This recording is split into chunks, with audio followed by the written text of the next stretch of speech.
Peace. This Supreme Intelligence, and this video is gonna be about the golden era hip hop versus the new school hip hop.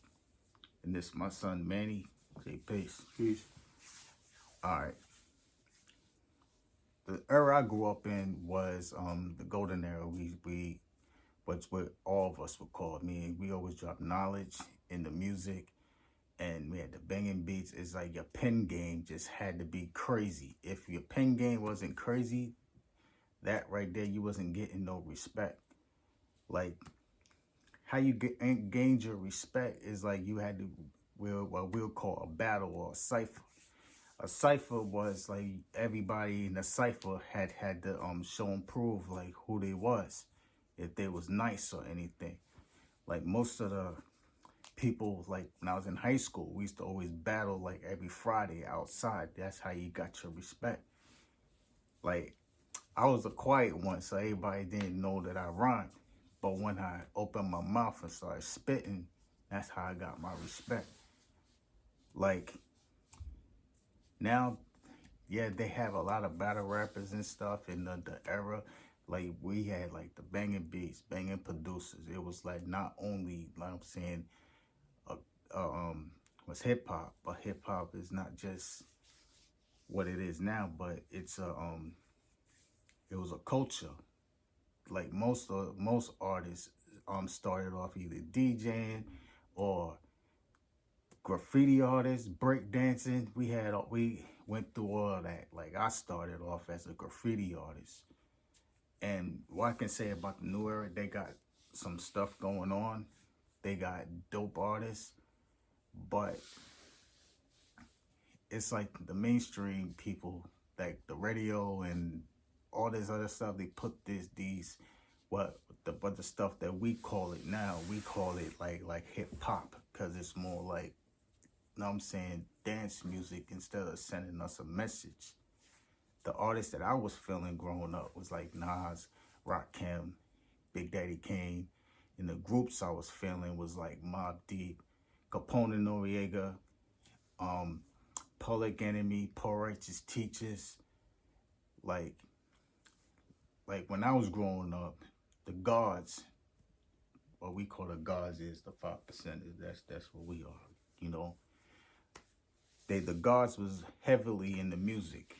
Like a lot of artists was a part of that. It's like when you get that knowledge, you want to apply it to the music, and it's like the labels and stuff took all that away because they wanted to go into a new direction, which I didn't mind. But now it's like too much going on, and some of us, well, my son calls us old heads and stuff, but some of us can't adapt to it. But God, I got teenagers, so I can just listen and see what's going on.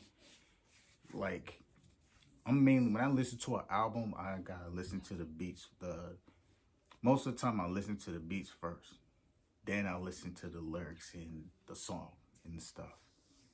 Like, what you guys say about it? I just feel like now it's just more so beats. Like the production got to be there, down to how the vocals sound on the track. It's not more so about the actual like content of the music or the lyrics that's being put out. It's just more about production.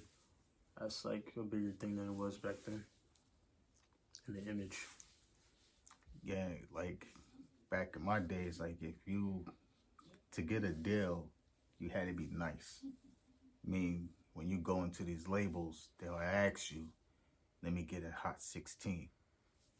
Cause you could sound dope on the demo or whatever, but that's how it was. Like now, all you gotta do is like make a demo, boom, boom, boom.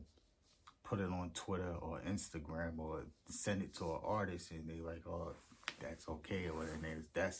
It's like now, it's more independent, which is part is more good because you get control of like everything. Well, some artists don't do that, but a lot of us do. My question is this: since you was an artist, like what type of stuff did you learn when you was in the studio and stuff, and what's the good and bad that you learned about it? The music industry is kind of like iffy, especially now. It's a lot of hidden things that you wouldn't really know coming in, and I feel like it's like a big thing that you can take from that. Alright, my thing is this. When you told me I was about to get a deal, did you understand the contract and or anything, or I don't think no one like really understands their contract, really. because I told you that story that happened with us. Like I nobody, everybody signed, but I signed. That was like the last, next to the last person, but everybody else got out of their contract. But they kept me. I was stuck in my contract because it's a lot of things that was in the contract that I ain't know about. Basically, what that was, I could make music, but I won't get paid. No matter how much music I was putting out, I wouldn't get paid. Cause for a while, it's like I'm not getting no royalty checks. Royalty checks, like you make a song, you're supposed to get paid for it, and that's not what was going down. So that's the shady part about the music business.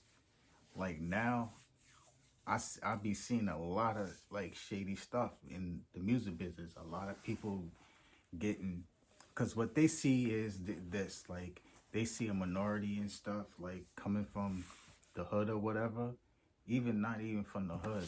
You know what I'm saying? They just see that as a money maker and trying to use them in any type of way. Like how the hip hop culture is that I grew up in. I mean, they had everything like breakdancing, all of that, graffiti art. Like now, they just took away all of that. Like when you go to a concert, the DJ will be there.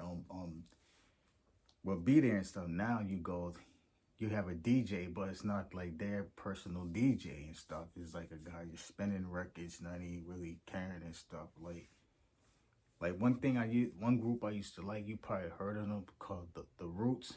They was like a live band, and I used to like going to these shows.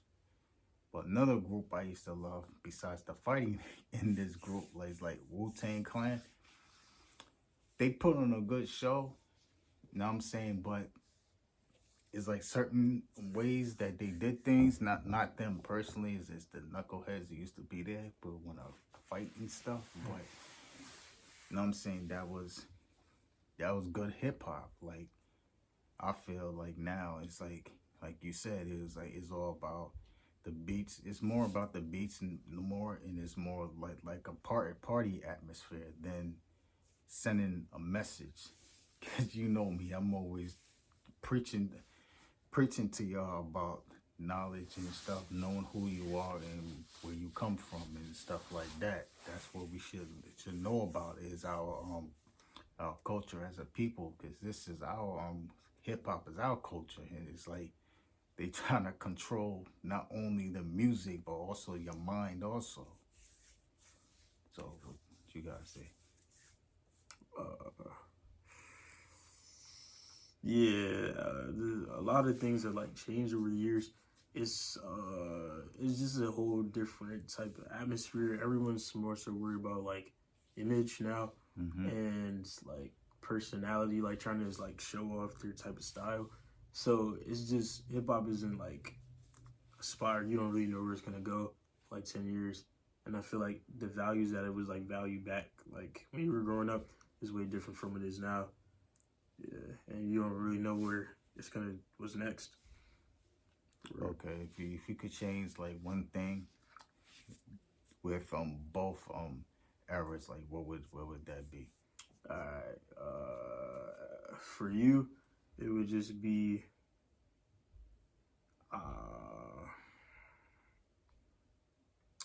probably I don't know. I know for me at least, it'd just be more so about like making actually like quality music instead of just trying to like make something that people like. I think that's like the most important thing, and probably for the golden age, would just to realize that one day it's not gonna be like just realize that one day it won't always be what it was. Oh yeah, that part I agree. because the thing is, like, we always thought that this is how it was gonna be. Yeah, it was always gonna be like it that. was always gonna be like this. Yeah. Like, we were so used to, you know what I'm saying, like, just people spitting like fire, like like I'm gonna say give you an example, like LL Cool J. He first came out, he was like a battle rapper, like he made this song Bad that was crazy, and then he went to this song and then he started doing songs for the ladies and stuff, talking about like this song like Lounging I used to like and stuff, you know what I'm saying, and like Nas, his pen game was always hot, but he still says the same style, but that's nothing wrong with it. But for the younger generation, he really didn't make anything for that, and I feel that's something that he should have did. But don't get me wrong, Nas will always be like a top MC, no matter how long it goes. Like I've always been a huge Nas fan, but now it's like it's more about now. It's like these artists now are like disrespecting like the ones who paved the way for them. You know what I'm saying? You gotta show respect. That's, you know what I'm saying. They may be old and stuff, but without the pioneers here, you wouldn't even be here and stuff. Like, one thing I like, we talked about this the other day about 6ix9ine and stuff. I'm like,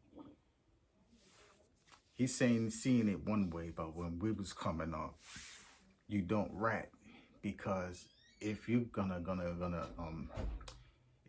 rat, something go down, you're like, is this dude gonna be ratting on me? It's a code that you always have, and it's something called loyalty. No matter what, it's like you don't even do that to your worst enemy or whatever, and that's how I feel about that. What you feel about that situation? Yeah, I feel like in signing up, he didn't really understand what he was getting into, and the street code and loyalty he didn't really follow because he just didn't know, or he just wasn't prepared for the consequences of his actions, and he wasn't thinking it all the way through. So he just and plus he was bragging about being blood this and blood that, and he wasn't really prepared for that life. It's like, you know what I'm saying? It's like, but no, it seems like he joined something, an organization or something to be protected. That's what it seems like. Like he was getting in mad shit in the streets. But one thing about us when we was growing up, they had gangs like and stuff, but we never joined that stuff. Like the police and stuff would think that all of us was a gang, because it was like so many of us when we would go places and stuff. You know what I mean? It's like, but I want to see more from hip hop. Is like more like a message being sent some type of way. Like two artists that I can relate to is like now is like J. Cole. I'm feeling, because he always puts a message out. Kendrick, he puts messages out, and there's a lot more. You know what I'm saying, like the scene that I'm feeling right now is that battle rap scene. You know what I'm saying? I'm feeling that, because I listen to battle rap all the time. That's like the majority of them is not signed, but you know what I'm saying, I just want to see more from stuff like that. You know, anything else you want to say? Yeah, I just want to see it. If we can just keep the personality and the culture that is present today, and just add some of the lyricism, like importance that it was back then just, I think hip hop would be in a great spot. If we can like try to mix like the golden age with the new age, that'd be perfect. Nothing I want to see. I'm saying you get back in the studio. Cause if I was your age, I was nice, but you got skills, man. It's like you want to do too much, but you got a talent. It's in your blood. Your grandma used to sing. Your aunt was a break dancer and stuff. You know what I'm saying? Keep it going. You know what I'm saying? You got studios, so chill. Put used to it. So anything else? Nah, yeah, that's all I got, really. Alright, that's the end of the video. This is Supreme Intelligence and my son Emmanuel. Me and him will probably do something every Tuesday probably or whenever. Alright. Like, subscribe, and peace.